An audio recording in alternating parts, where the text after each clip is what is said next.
Minuet 1? Congratulations.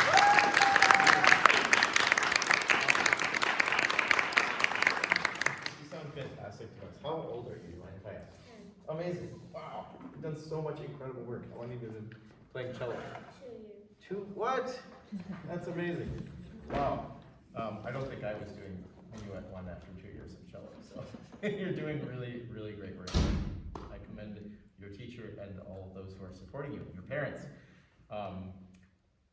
I wanted to ask you, do you ever play baseball or swing a bat? You swung a bat, yeah?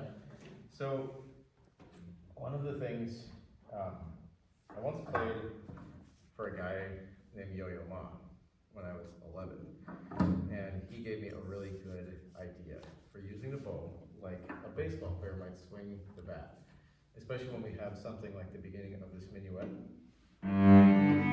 We have a chord, right? And we get to roll this arpeggio, and he told me that when a baseball player swings their bat, they stop the bat right when they hit the ball. They follow through, right? And so with our bow, we can, you hear how the sound rings? Can you play these first 3 notes for me and think of it as, aim for the fences with this one, and really just release the sound. You can think of that aquatic scene up there. I think that's a hammerhead shark. See if you can play to the hammerhead shark. Play that chord, okay? Oh yeah, that's amazing. Really sounds so good, right? You have so much bow. And so, I invite you to treat it like you're going for that resonance and swing through, yeah? That's great. Play the first 4 measures for me again, okay?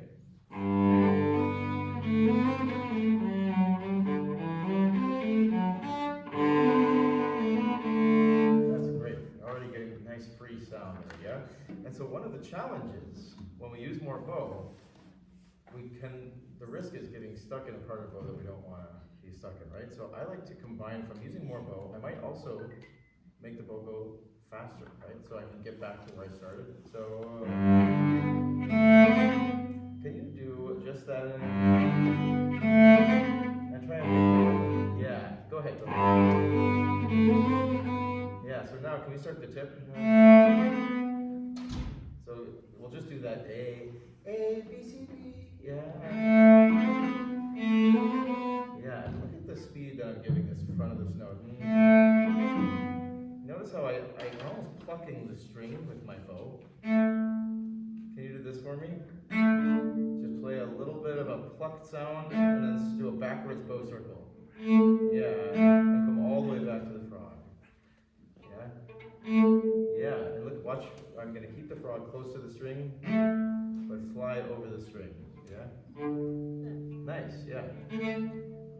Nice, yeah, that's great. But this is an exercise that helps me to remember that I can have a fast and light bow, right? And I think that sometimes can breathe life into our sound in a different way, right? And if I were to be really heavy bow, that might be too much, right? So there's a balance of having a nice sweep to the sound and also a lightness, right? This.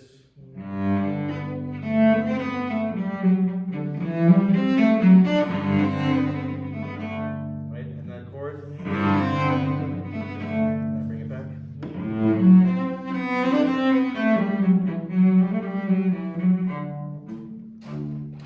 This little punctuation at the end of the phrase, right?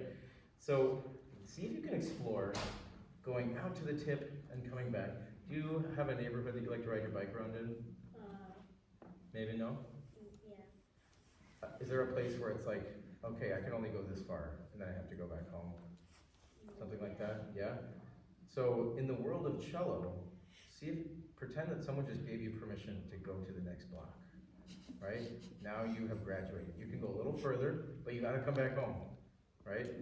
You gotta come back. So you can go a little further, but you gotta come back, right? And it's just like that with the bow. If we spend more bow, we have to give it back. Otherwise, we get trapped out here in a place that's not as fun, right? For the little short notes. So that's one thing that I wanted to invite you to just play with when you're playing this, yeah? Can you start the beginning of the second minuet for me?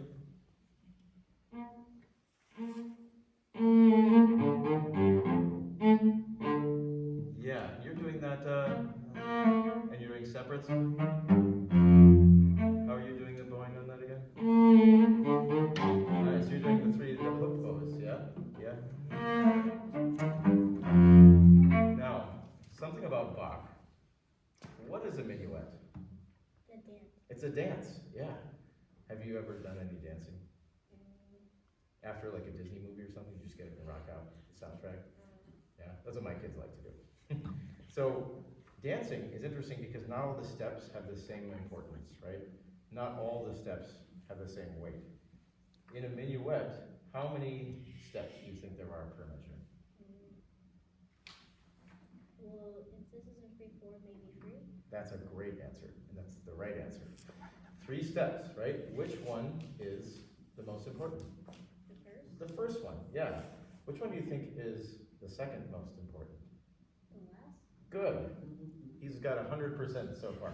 Yeah. Which one is the least important? The second. The second one, yeah. That one's almost not a step. In fact, sometimes they'll go like a 1, just kidding, 3. They don't actually put the foot on the ground. So it's kind of a fake out, right? So you can think of that when you play this 1, just kidding, and then back to the next measure, right? And when you get to the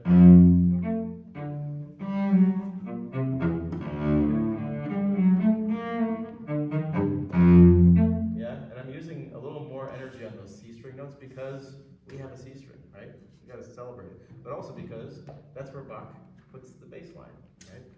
You're kind of the whole orchestra with this piece. You're playing the melody. You're a one Tobias band. You bring the whole music to the gig just by yourself. So you have to be the melody, you have to be the rhythm, and you have to be the bass, right? Can you play that minuet 2, first couple of measures, and so I almost feel like there's one important beat per measure. The third beat is almost as important as the first, but not as important. So nice weight on the first, and then light on the second and third. Yeah. Yeah. Let's do just that much again. I'll let you go. I'll let you play in, but can you really? And now look at how I'm using my elbow here to violate this. See that when I get to the C string, there's a couple things I want to work with right here. This is like the chicken wing, I like to call it. Yeah. I'd like to get more weight into the string. Do you like ice cream? Yes. Not all ice cream is as easy to scoop. I feel like the C string is sort of like trying to scoop ice cream right after you took it out of the freezer. You know, just doesn't quite have that satisfying. You have to dig into it a little bit more. So when I'm scooping ice cream that just came out of the freezer, I use the chicken wing, right? And I want to get that rich sound. Another thing you can think about having something hanging on the end of the tip of your bow. Do you like Pokemon? Is there a Pikachu just hanging on the end of your bow? Letting it kind of pull the tip of the bow towards the floor. Because listen to these 2 different sounds right now. This is without Pikachu, with Pikachu. Yeah. So pretend he's hanging on the tip of your bow. I'll be Pikachu for a second. Can you put the bow on the C string? Okay. And I'm just gonna be a little bit of a weight. And look at what that does to you. You have a wonderful wrist. You've got so much flexibility and nuance in the way that you use your wrist to get a good sound. And so I feel really good about taking this next step with you. And do you see how you have to kind of adjust your wrist? Does this feel like a straight bow right now? Does it feel like it's too low? It feels straight. It does? Yeah, play the C string for me. That's great. Now can you play the F? Do. Yeah, keep that magical little guy hanging on the tip. Yeah, play the F for me. Yeah, sorry, I'm making you play. Yeah, and now without me, but there's still a magic. Yeah, and now can you get the bow into the string and do this? You see how you're kind of catching it, and now. Yeah. Do you know what it is that we're working on right now? What we call this? Articulation. Exactly. Yeah. Articulation is really when we decide a note's destiny. We think that we're very different than pianists because we can keep shaping the sound after the beginning of the note, but it turns out the way we play the beginning of the note, just like is the case for pianists or guitar players or harp players, it has a huge impact on how the note is perceived by our listeners, right? So, yeah. So now, can you take a wind up?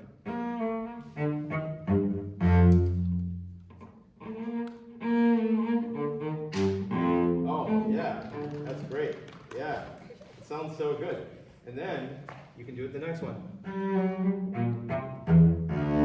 D.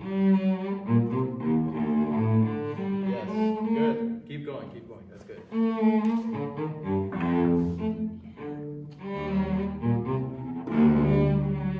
Keep going. Oh, let's take the repeat, yeah? I'll play a bass line for you.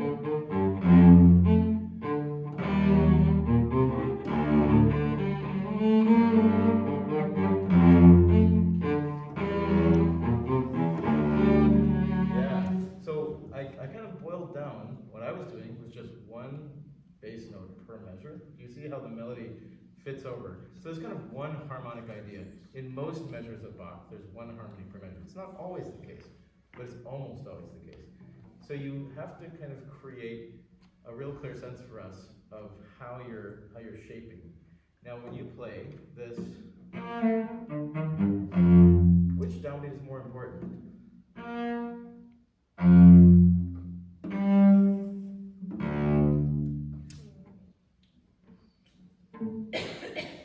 And I'm actually going to invite you to say which one you want to be more important.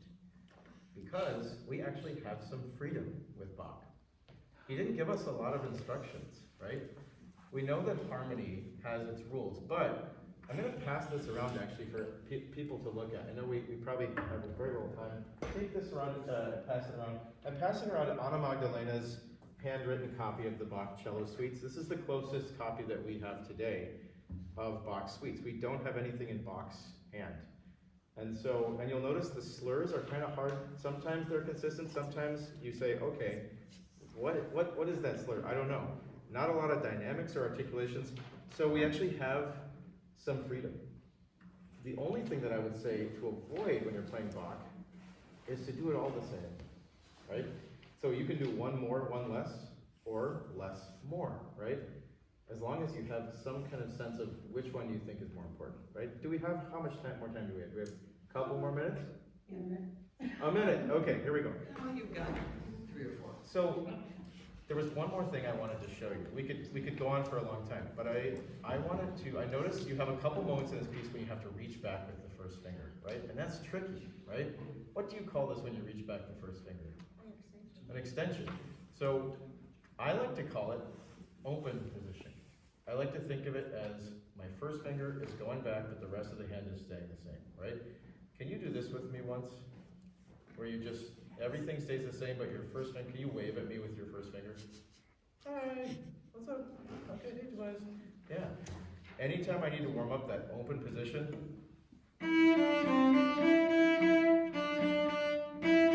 I play Mary Had a Little Lamb. Some of my other students know this very well. Yeah, but you can do it in any key, anywhere. It just helps to get that hand open so that when you have something like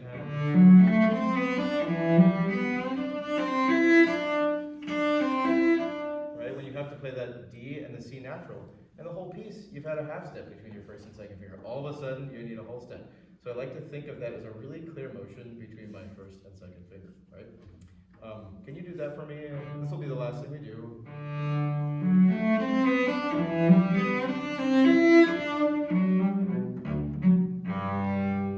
Okay?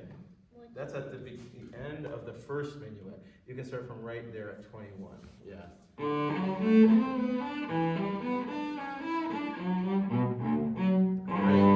Great. So I'm going to do one thing with you. I want you to go. And just stop on that C natural.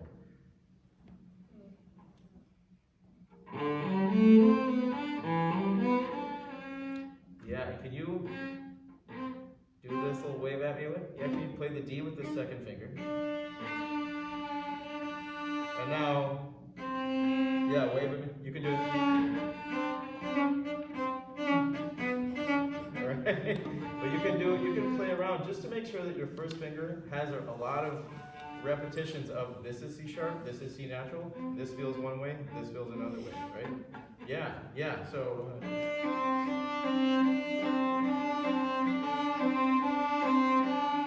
Okay, and now.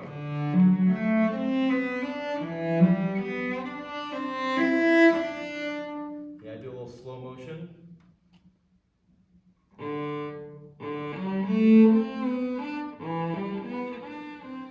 And there you go. Yeah, beautiful. That sounds so good. You're doing amazing work. Thank you for playing today.